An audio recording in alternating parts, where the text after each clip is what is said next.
this story of Mr. Noisy.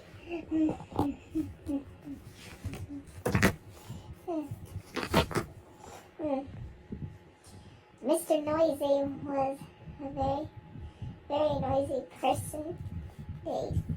For example, if Mr. Noisy was reading this story to you, he'd be shouting at the top of his voice, and at the top of Mr. Noisy's voice is a very loud place. Indeed, you can hear it 100 miles away.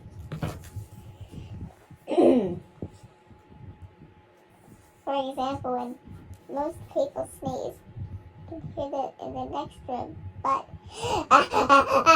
achoo! When Mr. Noisy sneezes, you can hear the next country. Now this story starts when Mr. Noisy was asleep in bed. His bedroom in his house, which is on top of a hill.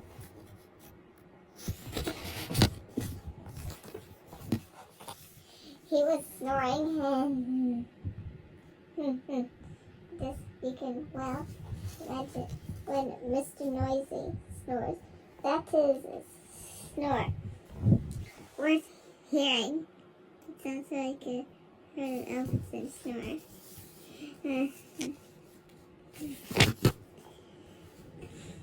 Then Mr. Noisy's alarm clock went off.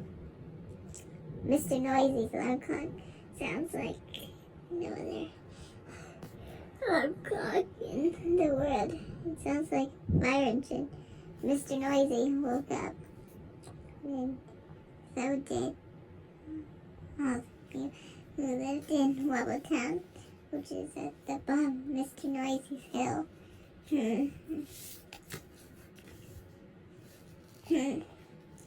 Later that day, Mr. Noisy decided that he had to go shopping. He went out of his house, shutting the door behind him. Bang! The door wobbled, the house wobbled, the whole hill wobbled. Wobbletown wobbled, even a bird flying high above wobbled. Then Mr. Noisy walked down the hill. He walked into the baker's shop. Crash! The door, she opened it. Bang! Went the door was shut. I'd like a loaf of bread, boomed Mr. Noisy to Mrs. Crumbsbaker's wife. Mrs. Crumb trembled. So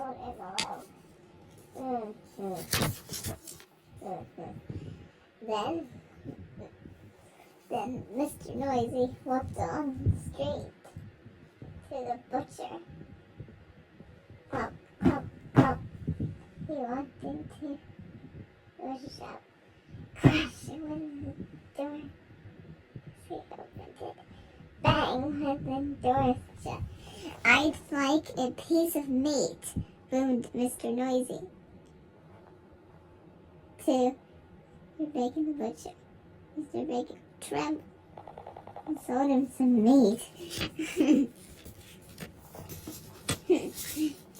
Afterwards, Mrs. Crumb met Mr. Bacon straight.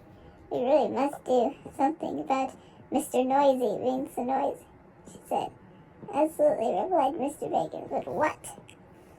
I know, said Mrs. Crumb. And she whispered into Mr. Bacon's ear.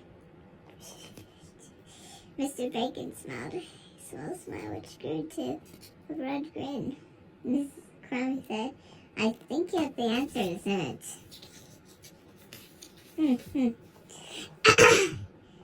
Following day, Mr. Noisy again shopping down to Wobbletown. He went to Mrs. Crumb's shop. I'd like a loaf of bread, he boomed. Sorry, what What did you say? Mrs. Crumb, pretending not to hear.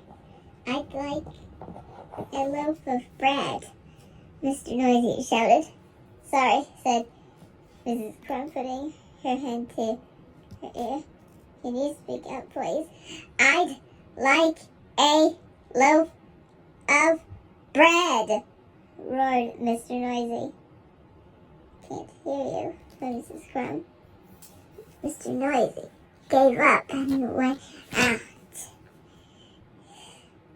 Mr. Noisy went into Mr. Bacon shop. I'd like a piece of meat, he boomed.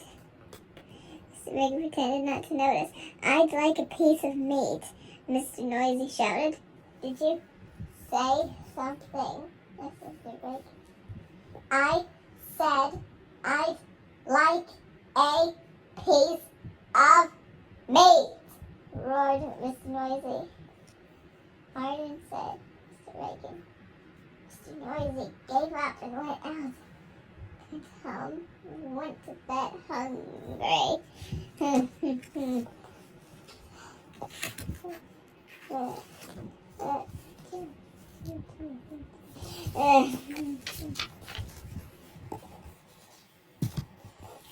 The day after Mr. Noisy tried again, he went into Mrs.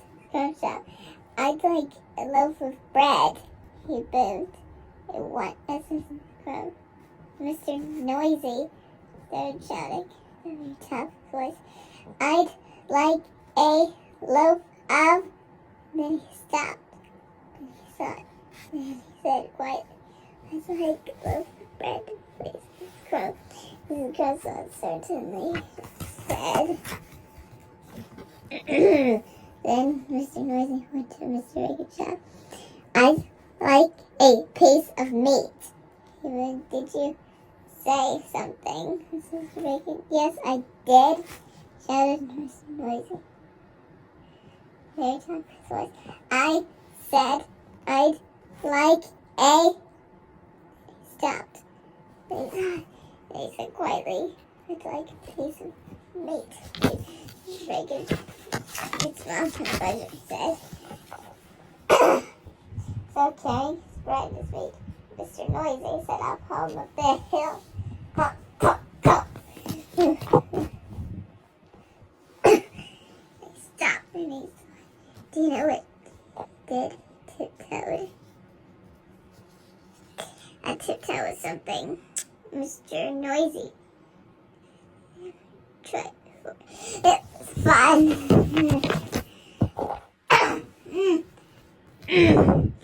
Mr. Noisy arrived at his front door. He put out his hand to open the door. Judge, he stopped. Do you know what he did? He opened the door very quietly. Stepped inside. Shut the door very gently. Quietly. And gently were two things. Mr. Noisy had tried before. He thought that was fun too. And do you know something? Mr. Noisy isn't anything as noisy as he used to be. Do you know something else? The people who walk the town or did I? Especially Mrs. Crumb and Mr. Bacon. Do you know something else? Mr. Noisy has learned how to whisper.